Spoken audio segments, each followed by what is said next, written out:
कहानी है रामपुर गांव की, जहां के मर्द महिलाओं को हमेशा नीचा दिखाने की कोशिश में रहते। अरे अभी तक खाना नहीं आया, क्या मुझे एक और शादी करने की जरूरत है? नहीं जी नहीं, ऐसा मत करना, वरना मैं कहाँ जाऊंगी। खाना लेकर मैं अभी आई जी। गांव की पंचायत में भी फैसले हमेशा औरतों के खिलाफ ही रहते। मैं जो फैसला सुनाता हूँ वो भगवान की आज्ञा होती है। इस लड़के ने अपने मन से शादी करके अच्छा नहीं किया। लड़के को घर भेज दो और इसकी शादी इसकी जाति की किसी लड़के से करवा दो, लेकिन ये लड़के, इसे तो गांव के बाहर निकाल दो। नहीं नहीं जमींदार साहब, ये क्या बोल रहे हैं? ऐसा नहीं हो सकता। मेरी बेटी मासूम है, इसे अच्छे बुरे की समझ नहीं है। अरे कहाँ जाएगी ये बेचारी? कहाँ जाएगी? इतनी चिंता है तो पूरे परिवार का गांव निकाला कर देते हैं। बेचारे पूरे बसे बसाए परिवार को गांव छोड़ना पड़ता है। चाहे जो हो, अगर बेटियों को कंट्रोल नहीं कर सकते तो गांव में रहने का कोई मतलब नहीं है। यहाँ औरतों को दब कर रहना होगा। कोई भी अपने हिसाब से कुछ नहीं कर सकता, सब ईश्वर की मर्जी से ही होगा। तभी गांव का एक आदमी दौड़ा दौड़ा आता है। सरपंच साहब, जमींदार साहब, वो कालिया है ना, उसकी बेटी पढ़ने के लिए शहर जा रही है। अच्छा, ये कब हो गया? और कालिया की हिम्मत कैसे हो गई ऐसा करने की? लेकर आओ उसे और उसकी बेटी को। बस फिर क्या था, हाजिर हो जाते हैं कालिया और उसकी बेटी सरपंच के सामने। अरे कालिया, ये क्या सुनने में आ रहा है? बेटी को इंजीनियर बना रहा है तू? और ये बता, गांव में तो स्कूल नहीं है, फिर कहां से इतनी क्लास पास कर गई तेरी बेटी? राधा, जो कि कालिया की बेटी है, उसे लगता है कि सरपंच उसकी तारीफ कर रहे हैं। सरपंच जी, मैंने ऑनलाइन पढ़ाई की है, डिस्टेंस लर्निंग से। सभी में मैंने अच्छे नंबर पाए हैं, जिसे देखते हुए शहर की इंजीनियरिंग कॉलेज में मुझे स्कॉलरशिप मिली है। वाह जी वाह, क्या होती है ये? पहले तो ये बताओ, फिर आगे की बात करते हैं। पूरा गांव राधा की बात सुन रहा था और राधा बोलती जा रही थी। तो ऐसे मैं फ्री में एक अच्छी शिक्षा लेकर गांव में जो कुछ परेशानियां हैं, जैसे बिजली, पानी और इंटरनेट जैसी समस्याओं के लिए काम करूंगी। मैं गांव को शहर से जोड़ने के लिए पुल का निर्माण करवाने का प्रस्ताव रखूंगी। मुझे पूरी उम्मीद है कि जल्द ही हमारा गांव भी तरक्की की राह पर चल पड़ेगा। राधा की बात सुनकर सारे गांव वाले ताली बजाने लगते हैं।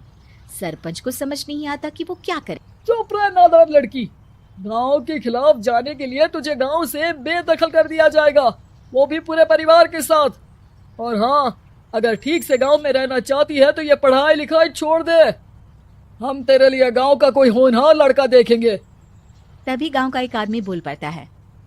अरे नहीं नहीं सरपंच जी, राधा बिटिया जो बता रही है, अगर वैसा हो जाए तो हम लोगों को पैसा कमाने के लिए बाहर नहीं जाना पड़ेगा। हाँ जी, और ना ही कोसों दूर पानी के लिए भटकना पड़ेगा। हमारे बच्चे भी अच्छी पढ़ाई कर सकेंगे और आगे बढ़ेंगे, ना कि हमारी तरह खेती करते बैठेंगे। क्यों गांव वालों, राधा बिटिया का साथ देना चाहिए ना। सरपंच देखता है कि गांव राधा के साथ है तो वो चुप हो जाता है। वो घर आकर अपने सलाहकार से बात करता है, जो बहुत ही चालाक किस्म का इंसान होता है। अरे सरपंच साहब, आपको बहुत ही होशियारी से काम लेना पड़ेगा। एक बार गांव तरक्की कर गया, यहाँ के बालक पढ़ लिए तो कोई ना पूछेगा आपको।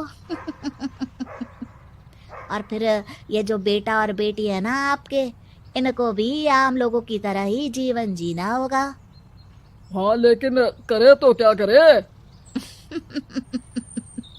वो ना आप मुझ पर छोड़ दीजिए, बस मैं जैसा बोलूं करते जाइए।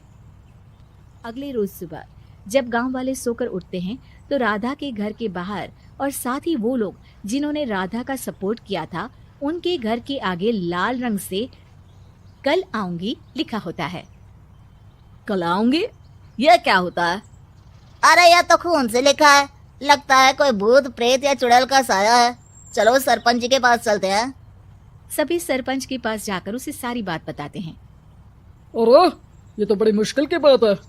चलो, मैं एक बाबा को जानता हूँ, उन्हें बुला लेता हूँ। सरपंच बाबा को लेकर गांव के घर के बाहर जाता है। ओहो, तो ये वो चुड़ैल है जो उन लोगों को निशाना बनाते हैं जो गांव को बदलने का सपना देखते हैं। वो गांव को ऐसे ही संपन्न देखना चाहती है। वो नहीं चाहती कि कोई बाहरी यहाँ का कायाकल्प करे। क्या तुम लोगों में से किसी ने गांव को बदलने की सोच रखी है? तभी राधा की माँ रोते रोते आती है। मेरी राधा घर से गायब हो गई है। अरे कोई तो बचाओ, मेरी बच्ची कहाँ गई?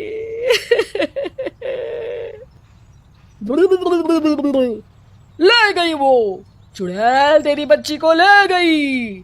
अब वो उसे श्रापित करके छोड़ेगी। उस पर चुड़ैल का साया हो जाएगा। तभी बुरी सी हालत में राधा भी वहां आ जाती है। उसके बाल चुड़ैल की तरफ फैले होते हैं और कपड़ों में खून लगा होता है। सभी राधा को देखकर डर जाते हैं। माँ, पता नहीं मुझे कौन उठा कर ले गया था। अरे दूर दूर हो जाए चुड़ैल, अब हम लोग इस गांव में नहीं रुकेंगे। अरे कैसी बातें कर रहे हैं आप? कल तो आप मेरे भरोसे गांव का हुलिया बदलने, अपने बच्चों को पढ़ाने और तरक्की उन्नति की बात कर रहे थे, तो आज क्या हो गया आपको? ये फिर तुम लोगों को बहकाएगी। ये चुड़ैल गांव में आ चुकी है। ऐसे ही ये तुम्हारे घर के बच्चों को भी ले जाएगी। गांव वाले राधा को गांव से बाहर निकाल देते हैं। उसके माँ बाप रोते रहते हैं, लेकिन गांव वाले नहीं मानते। मैं भी अपनी बहन के साथ गांव के बाहर रहूंगा, लेकिन वो पढ़ाई नहीं छोड़ेगी। वहीं सरपंच के घर पर सलाहकार कहता है, देखा, सांप भी मर गया और लाठी भी नहीं टूटी। लेकिन अगले ही दिन सरपंच के घर के बाहर भी वही शब्द लिखे होते हैं। और फिर सरपंच की बीवी कहती है, हमारी बेटी को किसी ने अगवा कर लिया है। तभी राधा का भाई वहां आ जाता है। अरे गांव वालों, मैंने सरपंच जी की बेटी को देखा था। वो चुड़ैल उसे उठाकर ले जा रही थी। अरे क्या मजाक कर रहे हो? नहीं नहीं सरपंच जी, आप नहीं जानते। वो चुड़ैल अब आपकी बेटी में आ जाएगी, जैसे राधा के अंदर आ गई थी। तभी सरपंच की बेटी वैसी ही हालत में वहां आती है जैसे राधा आई थी। पापा, पता नहीं कैसे मैं गायब हो गई थी। चुड़ैल, इसके अंदर भी चुड़ैल का साया है, मारो इसे। अरे नहीं नहीं, इसे भी राधा के पास गांव के बाहर ही भेज दो। अरे चुप रहो, मेरी बेटी कहीं नहीं जाएगी और चुड़ैल वुड़ैल कुछ नहीं होता है। अरे कैसे बात कर रहे हो सरपंच जी? आप तो बोल रहे थे कि आपका फैसला भगवान का ज्ञान होता है, तो अपने पर बात आई तो अब आप ऐसे बोल रहे हैं। अरे ना ना ना, आपको अपनी बेटी को त्यागना ही होगा। अरे बुलाओ बाबा को। राधा का भाई बाबा को ले आता है, जिसे अब गांव वालों के डर के कारण सच बोलना पड़ता है। मैं कोई बाबा नहीं हूँ, मैं तो मोची था। ये सलाहकार महोदय ने मुझे कहा था एक्टिंग करने को। अब वो मुझे पैसे देने वाले हैं। अब मुझे माफ कर दो। गलती हो गई, मुझे माफ कर दो। तभी वहां राधा आ जाती है। देखा सरपंच जी, जब गांव के बच्चे साक्षर होंगे तो आप जैसे लोगों की चालाकी नहीं चलेगी।